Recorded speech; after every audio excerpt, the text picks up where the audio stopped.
Cette fausse image d'union, en réalité, elle marque la naissance de nouveaux clivages et donc de nouveaux partis. On va donc avoir le Parti national républicain et le Parti démocrate. Et par la suite, le Parti Whig succède au Parti national républicain en 1834 et va finir par se déliter au profit de plusieurs partis, dont le Parti républicain, qui sera créé en 1854 et qui est aujourd'hui connu sous le nom de Grand Old Party ou GOP. Bon, en tout cas, maintenant on a notre Parti démocrate, on a notre Parti républicain, on va enfin pouvoir parler de la politique américaine moderne. Bienvenue à tous dans cette deuxième vidéo consacrée à la politique américaine. Aujourd'hui, on va parler du Parti républicain et de la droite américaine, et ce, de Lincoln à Trump. Donc, comme vous vous rappelez probablement dans la dernière vidéo, on avait un peu les prémices de la politique américaine, mais il nous manque un élément essentiel. Et cet élément, c'est la guerre de sécession. C'est une guerre de 4 ans et qui aurait pu marquer la fin des États-Unis. C'est une guerre qui oppose les États du Nord et les États du Sud, et plus exactement, les États qui sont anti-esclavage et les États qui sont pro-esclavage. Attention, spoiler alerte, le Nord, conduit par Abraham Lincoln, remporte la guerre, et c'est Abraham Lincoln qui reste président et qui décide d'abolir l'esclavage. Malheureusement, un an plus tard, il va être assassiné, et donc comme le veut la tradition, il sera remplacé par son vice-président, qui ici est un homme du parti adverse, qui s'était rallié en signe d'union, et c'est un démocrate. Et oui, car Lincoln est républicain et il est même le premier président des États-Unis issu du Parti républicain. Et alors là, vous me dites, mais Lincoln n'était pas opposé à l'esclavage? Mais oui, c'est exact. Et c'est là que vous commencez à comprendre que, en fait, le parti progressiste de l'époque, c'était le Parti républicain, et que les démocrates sont en réalité des conservateurs. 俺たちは5年前、壁を破壊して人類への攻撃を始めた。まさかついに地下を掘る巨人が現れたんだとしたら大変だ。そうなると位置を特定するのは困難ですね。俺が鎧の巨人で、こいつが超大型巨人ってやつ。今はとにかくユミルを安全に運ぶことを考えよう。馬を出そうにも巨人がいますからね。は？何言ってんだお前。何を言っているんだライナー。俺たちの目的はこの人類全てに消えてもらうことだったんだ。だがそうする必要はなくなった。は？エレン、お前が俺たちと一緒に来てくれるなら、俺たちはもう壁を壊したりしなくていいんだ。わかるだろ？は？おーい、行くよ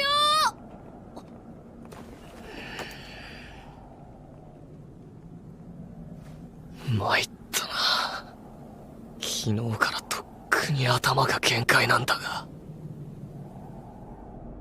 En fait, certains aiment dire que les démocrates défendaient la démocratie et le suffrage populaire contre les républicains qui défendaient avant tout le républicanisme. Mais vous comprendrez ça un peu plus tard. Donc, d'après vous, c'est quoi la sociologie de l'électorat républicain? Généralement, c'est des gens au nord et parfois issus des minorités, et les démocrates sont au sud et principalement blancs. Et donc, pour comprendre la guerre de sécession, il faut comprendre le pouvoir du sud sur l'économie.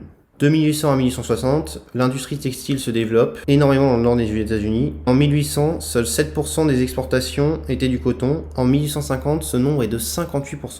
Donc une sacrée évolution. Le sud des États-Unis devient donc une région essentielle où se développent champs de coton, mais aussi champs de canne à sucre. C'est donc tout naturellement que certaines personnes tentent de profiter de l'esclavage pour développer les juteux business de culture. En 1770, il faut savoir qu'il y avait 460 000 esclaves sur le sol américain. 90 ans plus tard, ils sont plus de 4 millions, soit presque 10 fois plus. Alors, on va pas s'attarder sur les conditions de vie des esclaves, parce qu'on pourrait faire de nombreuses, mais alors de très nombreuses vidéos sur le sujet, mais on se doute que c'était loin d'être humain. Alors, est-ce que tous les Noirs étaient esclaves? Non, mais il y en a 90% d'entre eux qui étaient. Et la couleur était une véritable barrière à l'intégration. Au point que, apparemment, même les enfants du beau-père de Thomas Jefferson et d'une esclave étaient des domestiques de maison. On peut dire qu'ils avaient le sens de la famille. Mais ce qui est ironique, c'est que Jefferson était anti-esclavagiste. Enfin, apparemment, il était un peu ambivalent sur la question. Vous avez une page Wikipédia très intéressante sur le sujet d'ailleurs. Ce qu'il faut savoir donc, c'est que plus notre peau était claire, plus on avait de chances de travailler dans de meilleures conditions en tant que domestique par exemple. À propos de Jefferson, il y a un petit article de France Culture sur lequel on reviendra plus tard qui évoque son cas à un moment. On nous dit que Jefferson était favorable à l'esclavage puisqu'il possédait une plantation en Virginie avec de nombreux esclaves. Non. Désolé. En fait, Jefferson, il faut comprendre que c'est un peu le gauchiste de l'époque, c'est-à-dire qu'il est très progressiste dans la tête, mais pas beaucoup dans les faits. Oh, ça va, on rigole, allez. Bon, en tout cas, ce qu'il faut retenir, c'est que l'esclavage constitue un élément économique déterminant pour les États du Sud. États du Sud qui ont le pouvoir sur l'économie américaine.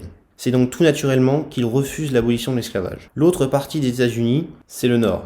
Ce qu'il faut comprendre, c'est que dès la Révolution américaine, naît un courant anti-esclavagiste qui parvient à interdire la traite internationale en 1808 et qui suit la mise en place de l'ordonnance dite du Nord-Ouest. Pour faire simple, c'est une ordonnance qui a été décrétée en 1787 et qui acte la création d'une région administrative, le territoire du Nord-Ouest, qui interdit l'esclavage. Comme quoi, il y avait encore quelques chic types à l'époque. Et si je peux me permettre l'expression, tout n'était pas blanc et noir. Bon, après, les États-Unis étant un régime fédéral, leur choix était respecté, mais ils respectaient aussi celui des autres. Et on est en droit de se demander si acheter du coton ou du produit du Sud n'était pas hypocrite quand on se prétendait anti-esclavagiste. Mais bon, je m'égare. Néanmoins, cette opposition sur l'esclavage se ressent dès le début des États-Unis. La Constitution qui entre en vigueur le 4 mars 1789 ne remet pas en cause l'esclavage afin de garantir l'union de la jeune nation. Mais donc, comme vous pouvez le comprendre, il y avait déjà des tensions à ce sujet entre Nord et Sud, et ce dès les prémices des États-Unis. Et petite parenthèse, ces petits vicieux de sudistes décident de lancer une proposition assez saugrenue. En gros, même si les esclaves n'ont pas la citoyenneté, ils comptent dans le recensement de la population. Et comme la répartition à la Chambre des représentants est proportionnelle à la population, les États avec des esclaves sont naturellement avantagés. Pour faire simple, les esclaves n'ont aucun droit si ce n'est celui de compter comme population pour aider les sudistes à gagner des sièges au Congrès. Machiavel en toute sa splendeur. Et à la suite de négociations, on aboutit donc à la clause des 3/5. En gros, 3/5 de la population non comptée serait ajoutée au total de la population de l'État. Alors, ne me demandez pas pourquoi un esclave vaut 60% de citoyens, franchement j'en ai aucune idée. Mais les États-Unis et les noms comme ça, vous voyez, c'est un peu un sacré bordel, faut pas essayer de comprendre. Bon, certains comme Luther Martin ou Benjamin Franklin ont tout fait pour empêcher qu'une constitution qui n'abolit pas l'esclavage ne passe. Mais malheureusement pour eux, elle est passée. Néanmoins, en 1804, l'intégralité du nord des États-Unis avait aboli l'esclavage, au contraire du sud. Alors, on ne va pas s'étendre plus que ça, il y a 2 pages Wikipédia très intéressantes sur le sujet. Franchement, allez les voir si ça vous intéresse. Maintenant, on va rentrer dans le cœur du sujet, la guerre de sécession. Et pour comprendre cela, je vais faire appel à vos souvenirs de la première vidéo, le parti Whig. Ce nom vous dit probablement quelque chose. C'est en quelque sorte l'ancêtre du parti républicain. À l'époque de ce parti, les États-Unis s'étendent vers l'ouest et il y a un débat pour savoir si ces nouveaux États doivent autoriser l'esclavage. Le parti démocrate, dont les soutiens sont au sud, est pro-esclavage. Mais le nord est quant à lui plus méfiant sur la question. De peur que l'esclavage ne profite pas aux travailleurs blancs et ne profite qu'aux riches propriétaires terriens du sud. Et oui, le nord est une région très industrialisée et surtout, on le rappelle, le nord a aboli l'esclavage depuis 1804. Le parti du sol libre, fondé en 1848 et troisième parti de l'époque, est déjà investi sur cette question. Mais c'est la question de la mise en place de l'esclavage dans les nouveaux États du Nebraska et du Kansas qui pousse en 1854 certains membres du parti Whig à faire sécession et aux côtés de certains démocrates et de membres du parti du sol libre à fonder une nouvelle force, le parti républicain. Leur objectif, l'annulation de la loi Kansas-Nebraska de 1854 qui autorise l'expansion de l'esclavage dans les nouveaux États au nom de la souveraineté populaire. Donc l'idéologie du parti républicain à la base, c'est l'anti-esclavagisme. Enfin, en tout cas, l'opposition à l'expansion de l'esclavage. Lors de l'élection de 1860, c'est Abraham Lincoln, candidat républicain, qui l'emporte. Alors, même si Lincoln est anti-esclavagiste, il ne défend pas une abolition de l'esclavage dans les États qui l'ont déjà. Mais c'est quand même panique à bord chez les 11 États sudistes, qui décident alors de faire sécession des États-Unis, créant alors les États confédérés d'Amérique. Sauf que le Nord ne veut pas de cette sécession. En gros, ils veulent leur argent. Et c'est donc à ce moment-là que naît le conflit entre ces deux morceaux des États-Unis. Attention, le drapeau qu'on attribue généralement aux États confédérés, ce n'est pas le drapeau des États confédérés. C'est le drapeau de guerre, je tiens à le signaler. La guerre de sécession est déclenchée, et ce qu'il faut savoir, c'est que Lincoln va garder sa position jusqu'en 1862. Il faut dire que 4 États esclavagistes, le Delaware, le Maryland, le Kentucky et le Missouri, avaient choisi de rester dans l'Union. Changer d'opinion, c'était donc risqué de les perdre. Mais il finit par changer de l'avis, comme l'explique Peter Colchin. Et ce pour 3 raisons. La première, c'est que l'opinion républicaine et nordiste se radicalise, considérant que l'issue d'une guerre aussi grave et avec autant de morts ne peut aboutir à un échec au niveau des réformes des États du Sud. La deuxième, c'est que la France et l'Angleterre étaient tentées de reconnaître l'État confédéré pour faire face à la pénurie de coton. Or, pour garder le soutien des puissances comme le Royaume-Uni, il fallait aller dans le sens de leur opinion publique, c'est-à-dire une abolition de l'esclavage. La troisième raison, c'est que les esclaves du Sud qui rallient le Nord étaient souvent invités à combattre et n'étaient pas renvoyés à leur maître. En 1862, Lincoln lance un ultimatum qu'il concrétise le 1er janvier 1863 en la proclamation d'émancipation.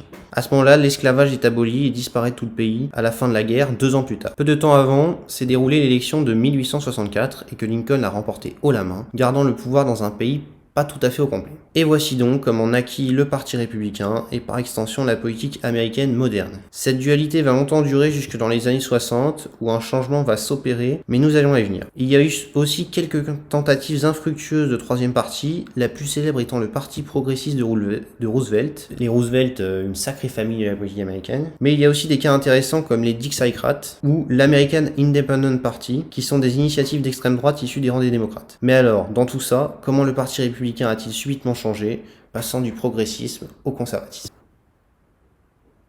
Alors, avant de passer à la suite, faut qu'on fasse une petite parenthèse sur la couleur des deux partis. Le Parti républicain est rouge et le Parti démocrate est bleu. Et il y a une vidéo sur le sujet, si vous voulez, qui est très intéressante et qui explique que les couleurs étaient inversées, mais que la chaîne ABC a décidé de prendre le rouge, red en anglais, pour Reagan, donc Ronald Reagan, un candidat républicain, et c'est comme ça que le rouge est devenu la couleur des républicains. Donc, ce qu'il faut savoir, c'est qu'en 1866, 2 ans après la guerre de sécession et 1 an après la mort de Lincoln, le Civil Rights Act est passé. Il permet aux anciens esclaves d'obtenir les mêmes droits que les autres citoyens. Mais le problème, c'est que la guerre a enrichi beaucoup de nordistes. Le Parti républicain devient de plus en plus un parti de notables jusqu'en 1929, où la crise arrive. Les libéraux républicains sont alors désavoués et cela profite aux démocrates qui n'hésitent pas à augmenter les prérogatives de l'État. Cette expansion du pouvoir du gouvernement pose problème aux républicains qui, en la personne de Barry Goldwater, en 1964, s'opposent au Civil Rights Act en faveur des communautés des Noirs. En fait, dans les années 50-60, le débat racial et l'opposition nord-sud est remis à l'ordre du jour. Les lois Jim Crow, qui permettent aux Blancs de ne pas avoir à fréquenter des personnes noires, voire de les empêcher de voter par divers critères, sont fortement débattues. Cette décision de Barry Goldwater de ne pas soutenir le Civil Rights Act a donc pour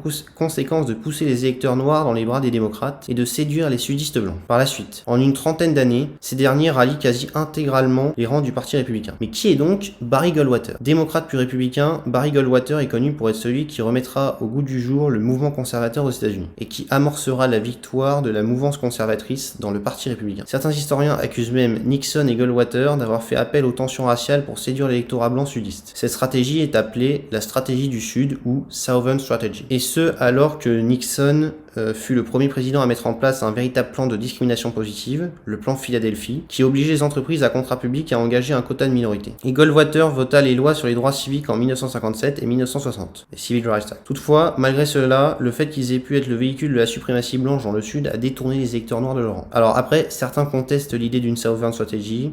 Il y a une vidéo de Prager University, un média conservateur sur le sujet, au cas où ça vous intéresse. Et donc, c'est finalement l'élection en 1980 d'un ancien démocrate, Ronald Reagan, qui actera la suprématie de la doctrine libérale conservatrice chez les républicains, aussi appelée aux États-Unis fusionnisme.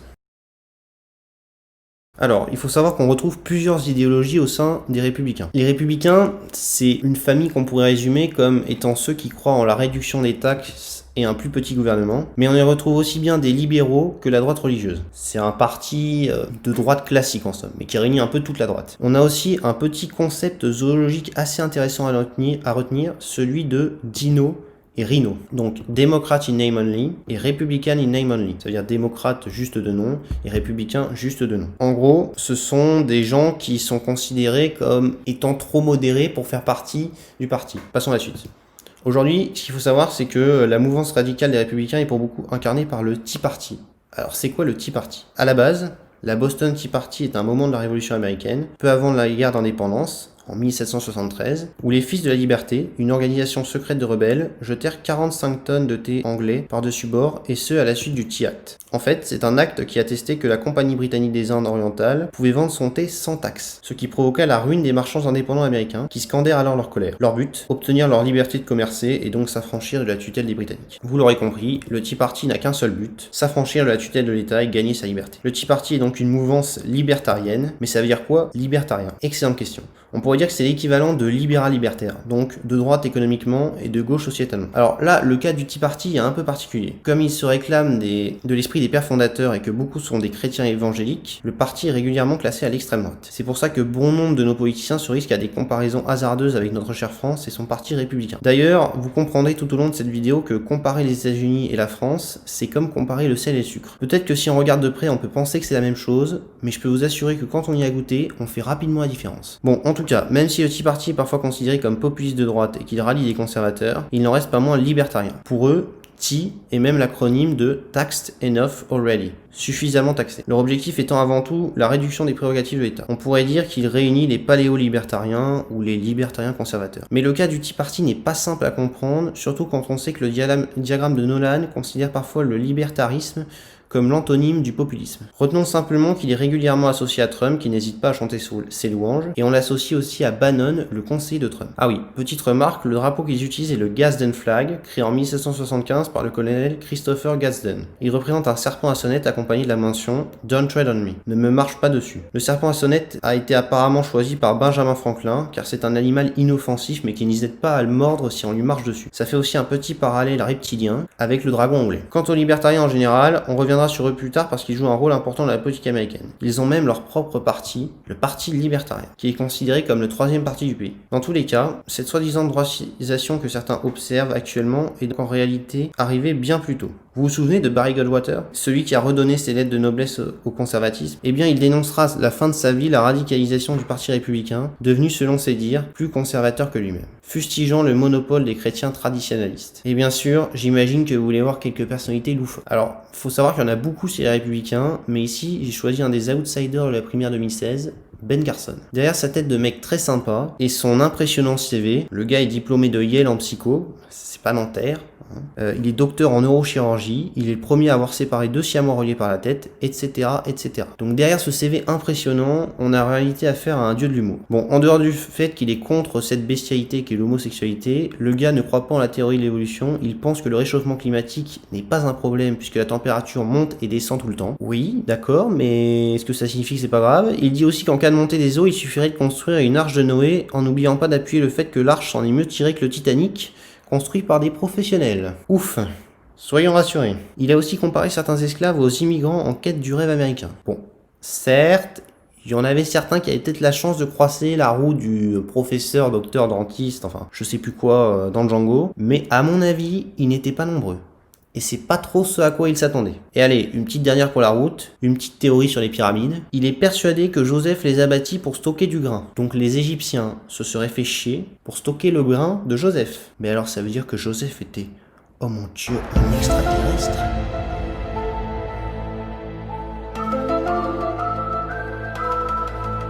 Mais bon, ce qui est énorme, c'est que Ben Carson devançait Trump dans les sondages à une période, se hissant en première place avec 26% des intentions de vote. Alors, malheureusement, lors de la primaire de 2016, notre cher Benichou ne termine qu'avec 7 délégués, ce qui, sur les 2472 disponibles, est assez ridicule. Mais, il parvient tout de même à se hisser à la 5e place de cette primaire, sur 12 candidats, parvenant même à finir devant Jeb Bush, gouverneur de Floride, fils de Bush père et frère de Bush fils, et qui était même pressenti pour gagner l'investiture à un moment. Autrement, si vous avez envie de découvrir les influenceurs républicains, vous pouvez aller jeter un coup d'œil du côté de Rush Limbaugh, Alex Jones, Ben Shapiro, Prager University ou encore Thomas Sowell. Shapiro est un excellent débatteur qui n'hésite pas à remettre à leur place démocrate ou même trumpiste dans son émission, et il a un putain de mug, l'arme de gauchiste. Franchement, assez stylé. Il est aussi l'un de ceux qui militent contre l'idée de politique identitaire. Quant à Prager University, je trouve les vidéos bien foutues. Il y en a qui sont intéressantes, mais il y a à boire et à manger. Et même si je n'ai pas eu l'occasion d'en voir beaucoup de lui, Thomas Sowell incarne dans une Amérique où les Noirs votent majoritairement démocrate une vision assez intéressante. Ancien marxiste, il est un fervent critique d'Obama, un conservateur convaincu, et il fustige la discrimination positive. Concernant Rush Limbaugh, il est l'auteur d'une chanson qui s'intitule Barack le nègre magique. Donc j'avoue que j'ai pas trop été tenté d'aller regarder. Quant à Alex Jones, il a été tellement loin dans ses débordements qu'il a été supprimé par de nombreuses plateformes. Alors je vais pas me prononcer sur cette censure, mais le mec a un nombre de théories tellement dingue à son actif que je ne pourrais même pas toutes les lister. C'est un véritable tueur. Allez, je sais que vous en réclamez quelques-unes. Une petite compilation pour la route. Allez, c'est parti. Profitez bien. I don't like them putting chemicals in the water that turn the friggin' frogs gay. And then you show the satellite photos of the chemtrail sprays everywhere, how all the lines, like spider webs, cover up cities.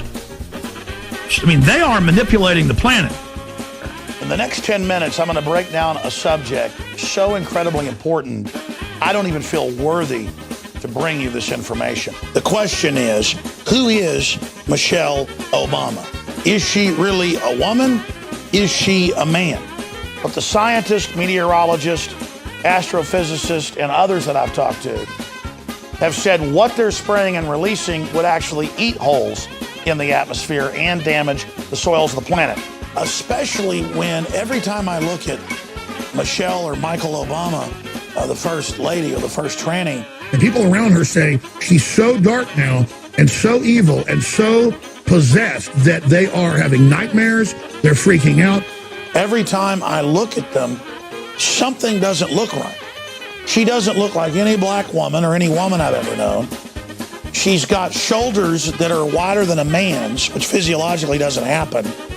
There are dozens of videos and photos of Obama having flies land on him indoors at all times of year, and he'll be next to 100 people and no one has flies on him.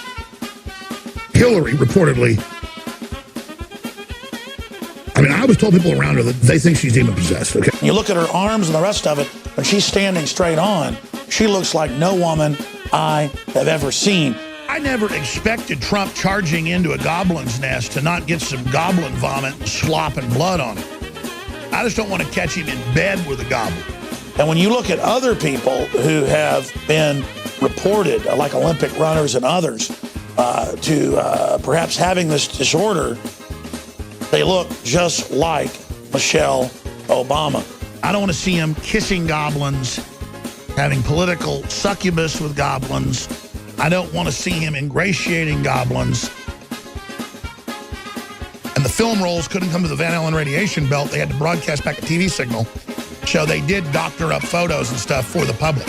Hitler took the guns. Stalin took the guns. Mao took the guns. Fidel Castro took the guns. Hugo Chavez took the guns. And I'm here to tell you, 1776 will commence again if you try to take our firearms. 666 is a doubling of 33. And 33 is pi. What's fun is laughing right back at these psychopathic bastards and telling them that we know exactly who they are and exactly what they're doing. Let's just type in Pentagon tested gay bomb on Iraq. They didn't consider using it. They've used it on our troops. Infowars.com. 11:30. You're watching the Sunday Politics. We have an idiot in the program today. Coming up in just 20 minutes. You will not stop the Republic. Humanity is awakening. But the reason there's so many gay people now is because it's a chemical warfare operation. I have the government documents where they said they're going to encourage homosexuality with chemicals so that people don't have children. Do you understand that? Serious crap. I'm sick of being social engineered. It's not funny. You're living in your own world. I know I'm right. Enfin voilà, si vous voulez voir d'autres influenceurs, vous pouvez aussi vous perdre dans les méandres de YouTube, c'est pas ça qui manque, avec Officer Tatum, oui, le mec a un portrait de Trump chez lui, Campus Reform, Candice Owens, Michael Knowles, dont le livre Les raisons de voter démocrate est un best-seller entièrement vierge, etc., etc. La liste est franchement longue. Autrement, oui, il y a des mouvances parfois bizarres associées au Parti républicain. Alors j'hésitais à en parler parce que ça semble assez fallacieux de parler de mouvements qui n'ont pas forcément de rôle dans les deux grands partis, mais qui les soutiennent ou les influencent, parce que la politique est divisée en seulement deux partis principaux. Mais bon, on va quand même en parler. L'un des mouvements majeurs de la droite radicale américaine, c'est l'alt-right ou la droite alternative. Alors soyons honnêtes, c'est un mot fourre-tout, ou en tout cas assez flou, parce qu'on y retrouve de tout. Et puis le gros problème, c'est que certains n'hésitent pas à nous dire que pour désigner une alt-left par symétrie, ce serait un raisonnement fallacieux, dit de fausse équivalence, et que les gens de l'alt-right doivent se revendiquer du mot pour appartenir au mouvement. Voilà, c'est ce que mentionne donc un article politique écrit par un journaliste jeu vidéo. Non, pas celui-ci. Bon, déjà je trouve que c'est contestable comme raisonnement parce que les rapports de force politiques sont souvent symétriques. Et même si je salue l'idée de ne pas réduire les gens à une catégorie qu'ils n'ont pas ouvertement revendiquée, c'est assez hypocrite quand on voit les associations récurrentes qui sont faites avec Trump et des mouvements radicaux. Et oui, certains opposants politiques, certains médias ou même politologues n'hésitent pas à créer des mots pour caractériser des groupes politiques sans qu'eux-mêmes ne s'en revendiquent. Ce que n'hésite pas à rappeler Gil Troy, historien et commentateur politique dans le Times. Mais soit. À ce moment-là, ça veut dire que n'est alt-right que ceux qui s'en revendiquent. Donc, par exemple, si j'ai quelqu'un qui a une idéologie proche de l'alt-right mais qui s'en revendique pas, il n'est pas alt-right. Et si quelqu'un n'est pas proche de l'alt-right au premier abord mais s'en revendique, il est alt-right. Autant dire que bon, c'est très très clair. Donc vous l'aurez compris, puisque pour être de l'alt-right il faut s'en revendiquer, je n'ai aucune définition précise à vous donner. Bon, en tout cas si vous êtes intéressé, il y a une petite vidéo sur le sujet, un peu trop simplifiée tout de même, et puis c'est Le Monde, je sais que certains vont pas trop apprécier. Car, spoiler, Le Monde n'est pas un journal objectif. Ce qu'il faut comprendre, c'est que l'alt-right, comme son nom l'indique, se donne pour objectif d'offrir une alternative au conservatisme classique. Mais on l'associe souvent aux suprémacistes blancs et aux nationalistes. Par exemple, voici ce que dit Ben Shapiro sur l'alt-right. Alt-right is a very specific viewpoint that sees the problem in America as a problem of demographics, that suggests that white nationalism is the answer to that problem, that suggests that the problem with immigration is not a problem of culture or assimilation. The problem in America is a problem of what race the people are who are coming into the country. Il faut savoir qu'il est très critique de cette mouvance et qu'il a accusé Trump de l'avoir dragué en 2016. Si vous voulez aller plus loin sur ce sujet, vous pouvez aussi jeter un coup d'œil au Groyper. Bon, après, il y a d'autres mouvances politiques, par exemple les Proud Boys, un club d'hommes supporters de Trump. On a aussi un équivalent de l'alt-right appelé l'alt-light, donc c'est une version qu'on dirait un peu moins concentrée en sel. En gros, elle rejette l'idéologie nationaliste blanche et Richard Spencer. Mon Dieu, mais c'est qui Richard Spencer? Eh bien, c'est celui qui a inventé l'expression alt-right. Apparemment, il préside le National Policy Institute, un think tank qui promeut la suprématie blanche et le nationalisme blanc. Il est aussi qualifié de néo-nazi. Bon, après, il y a aussi beaucoup de mouvements d'extrême droite vraiment très radicaux. Voilà, je ne vais pas détailler plus que ça. Des reportages sur le sujet, vous allez en trouver des tonnes. Donc franchement, je pense pas que ce soit utile de vous rabâcher les habituels poncifs de l'extrême droite. Mais ce qu'il faut que vous compreniez rapidement, c'est que les USA sont le pays de toutes les extrêmes et un pays qui est assez conservateur sur certains plans et dans certaines régions par rapport à l'Europe. Donc retenez bien que l'extrême droite là-bas va rarement se taper un smoothie goyave papaye passion au bar à Michel du coin après avoir fini sa petite glace vegan Yuzu quinoa. Les mecs sont violents. Donc, pour comprendre l'arrivée de Trump à la tête du Parti républicain, il faut comprendre deux choses. La première, c'est la radicalisation de l'électorat républicain. Et pour ça, il y a un moment à retenir, c'est la présidence de George Bush, père. Il arrive à remporter l'élection avec un programme plutôt modéré. Le seul problème, c'est qu'il promet moins de taxes, mais ne peut pas tenir sa promesse à cause des déficits laissés par Reagan. Donc du coup, il va être obligé de taxer les plus hauts revenus. La situation économique du pays se révélera moins bonne que sous les années Reagan, marquée par de fabuleux résultats. Il s'attardera aussi sur d'autres mesures progressistes, le tout étant passé au Congrès avec parfois l'aide de démocrates. Malheureusement pour lui, son échec à la présidentielle face à Clinton, l'une des rares défaites pour un président se représentant un deuxième mandat, signe l'échec d'une stratégie de gauchisation du Parti républicain. Quoique, c'est un peu contestable parce qu'il était un des rares républicains de ces dernières décennies à avoir remporté le vote populaire et que sa défaite peut être expliquée par la candidature de Ross Perot. Mais bon, on parlera justement de Ross Perot dans une prochaine vidéo. En tout cas, Bush est resté le représentant d'un establishment républicain modéré. Il admet lui-même par la suite avoir voté Clinton en 2016 et aujourd'hui beaucoup de ses proches rallient Biden, le candidat démocrate. La deuxième problématique, c'est la trahison du Parti républicain. Ce qu'il faut comprendre, c'est que depuis récemment, il y a une forte immigration hispanique qui afflue vers les États-Unis et afin de permettre à certains immigrants d'obtenir un statut légal, les démocrates décident de soutenir la ratification de certaines lois qui visent à donner un statut légal à plus de 10 millions de migrants illégaux. Alors oui, 10 millions, c'est assez énorme. Ça représente 3% de la population américaine. Mais ce qu'il faut comprendre, c'est que même si on a le cliché d'une Amérique qui serait stricte en matière d'immigration, en réalité, son sol migratoire est équivalent à 0,32 de sa population. Et ce chiffre ne concerne bien évidemment que les immigrés légaux. Autre point amusant, alors qu'en France, le droit du sol est assorti de conditions, aux États-Unis, il est absolu. C'est-à-dire que si votre mère accouche en touriste aux États-Unis, bah félicitations, vous êtes américain. Et c'est d'autant plus drôle qu'une personne n'étant pas née aux États-Unis ne peut pas se présenter à la présidentielle. Certains, dont Trump, avaient d'ailleurs accusé Obama d'avoir menti sur son acte de naissance afin de discréditer sa candidature. En tout cas, pour en revenir au sujet initial, cette thématique de l'immigration divise les deux partis. Et à cause de ça, Mitt Romney s'attire les foudres des votants hispaniques en 2012. Bon, après, dans les faits, Obama était loin d'être open border, mais ça, on en reparlera plus tard. Le problème, c'est que, à force d'accueillir autant d'immigration hispanique, les blancs tentent à devenir minoritaires dans le pays. La sociologie initiale du Parti républicain n'est donc plus suffisante pour remporter des élections. C'est donc pourquoi en 2013, des sénateurs républicains décident de travailler avec des démocrates sur une réforme de l'immigration qui faciliterait l'accession à un statut légal pour les immigrants illégaux. Et ceci ne plaît naturellement pas à la base. Donc, qui de mieux que Donald Trump, sans expérience politique, est prêt à faire un mur entre les États-Unis et le Mexique pour succéder aux leaders qu'ils ont trahis? Et la preuve, c'est que ça fonctionne très bien. Presque 29 millions d'électeurs participent à la primaire, 12 millions de plus qu'à la précédente primaire. Trump parvenant à rallier à sa cause 14 millions d'entre eux, ce qui lui permet d'établir un record historique dans une primaire républicaine. Bon, après, malgré cet accent populiste, il faut savoir que Trump a une large couverture médiatique par rapport aux autres. Presque la moitié des articles parlaient de lui. Mais ça, on va en parler dans la prochaine vidéo.